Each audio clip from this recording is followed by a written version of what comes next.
I've had a lot of people ask me how I make my smoothies in the morning. So we're gonna go through my ingredient list and portions. For those interested, you can take a picture of this, screenshot. There's my instructions. Okay. So I take 2 apples generally, and I use a apple core. Makes it a lot easier. That way you can throw them in the blender. 1 big handful of spinach has been my go-to for over 20 years. And in this case, because I'm going to be using chia seeds, I'm going to use 3/4 cups of chia seeds that I'm going to soak in water for about 10 minutes.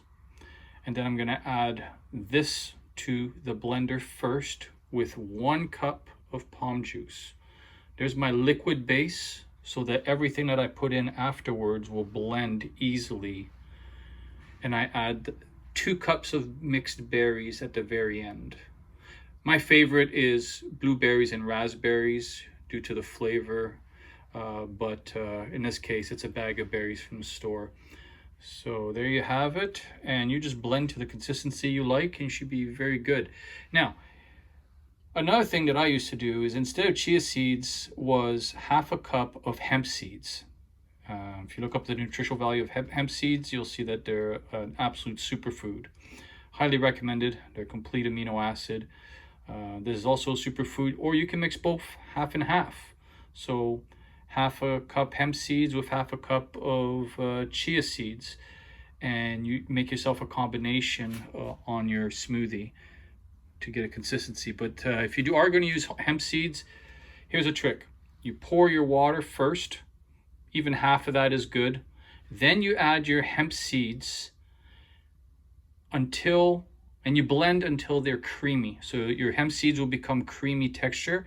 Add the rest of the water and your ingredients afterwards. That way you're going to get much less of the gritty part of hemp seeds that people don't like. That's what I found worked for me for years, and I hope you enjoy this video. As a sequel to the smoothie, it is now made. And I did mention to soak the chia seeds for 10 minutes, but if you're in a hurry, just understand that they are going to expand in your smoothie eventually. So the recipe here equals 2 of these. So I'm doing these for 2 people. All right. And generally this will last me all morning into early afternoon and keep me quite full.